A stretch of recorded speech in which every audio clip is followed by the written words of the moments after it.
இந்த மொத்த பிரச்சனைக்கும் ஆரம்ப புள்ளி ரொம்பவே அரிதான ஒரு வானிலை நிகழ்வுதாங்க. வங்காள விரிகுடாவில் ஒரே நேரத்துல 2 சூறாவளி உருவாச்சு. அதுதான் இந்த பேரழிவுக்கு அஸ்திவாரம் போட்டது. யோசிச்சு பாருங்க, ஒரே கடல்ல ஒரே சமயத்துல 2 பெரிய புயல்கள்.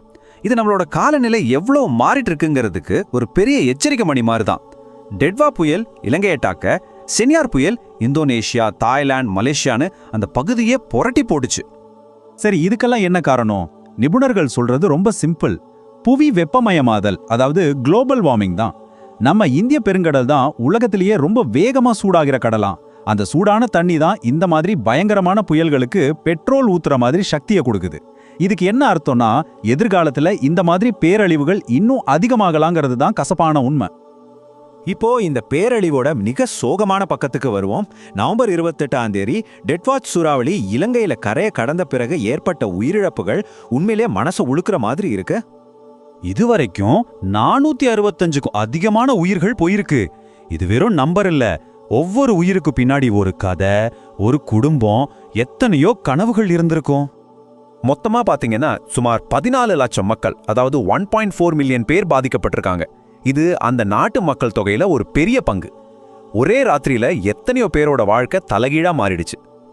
இதுல ரொம்பவே கவலைக்குரிய விஷயம் என்னன்னா, பாதிக்கப்பட்டவங்கள்ல 2,75,000க்கும் மேல குழந்தைகள் இருக்காங்க.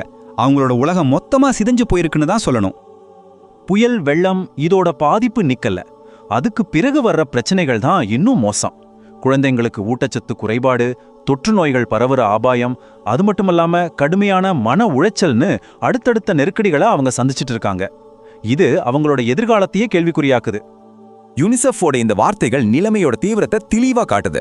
உயிர் ஆபத்துல இருக்க குடும்பங்களுக்கு உதவி கொண்டு போய் சேர்க்கறது நேரத்தோட போட்டி போடுற மாதிரி இருக்குன்னு சொல்றாங்க. ஒவ்வொரு நிமிஷமும் இங்க முக்கியம். இவ்ளோ பெரிய அழிவுக்கு நடுவுலையும் அரசாங்கமும் மீட்பு குழுக்களும் களத்தில் இறங்கி வேலை செய்ய ஆரம்பிச்சாங்க. என்னென்ன நடவடிக்கைகள் எடுத்தாங்கன்னு பார்க்கலாமா? பாதிக்கப்பட்ட மக்களுக்கு உடனடி நிவாரணம் கொடுக்க அரசாங்கம் சில முக்கியமான நடவடிக்கைகள் எடுத்தது. சேதமடைஞ்ச வீடுகளை சுத்தம் செய்ய கொடுக்கிற நிதி உதவியை 10,000 ரூபாயிலிருந்து 25,000 ரூபாயா உயர்த்தினாங்க.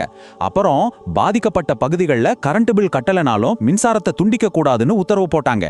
இது எல்லாத்துக்கும் மேல காணாம போன 366 பேரை தேடுற பணி இன்னும் தொடர்ந்து நடந்துட்டு தான் இருக்கு. ஆனா இந்த மீட்பு பணிகள்ல ஒரு பெரிய சவால் இருந்துச்சு. அதுதான் உள்கட்டமைப்பு பாதிப்பு.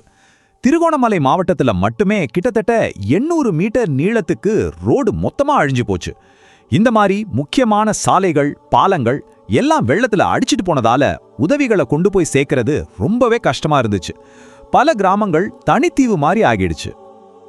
இப்படி ஒரு பக்கம் மீட்பு பணிகள் நடந்துட்டு இருக்க, இன்னொரு பக்கம் சர்வதேச உதவிகள் வர ஆரம்பிச்சது. ஆனா அந்த உதவியோட சேர்ந்து ஒரு புது சர்ச்சை, ஒரு எதிர்பாராத நெருக்கடியும் வந்துச்சு. அது நிலைமையை இன்னும் சிக்கலாக்கிடுச்சு.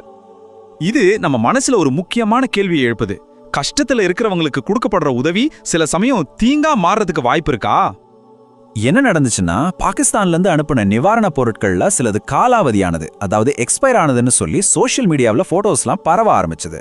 நீங்களே யோசிச்சு பாருங்க, எல்லாத்தையும் இழந்து நிக்கிற ஒருத்தருக்கு காலாவதியான ஒரு பொருள் உதவிங்கிற பேர்ல கிடைச்சா அவங்க மனநிலை எப்படி இருக்கும்? இது மக்கள் மத்தியில பயங்கர கோவத்தையும் ஏமாற்றத்தையும் உண்டாக்கியிருக்கு. சோஷியல் மீடியாவில் மக்கள் சொல்றத கேட்டா அவங்களோட வழி நல்லாவே புரியுது.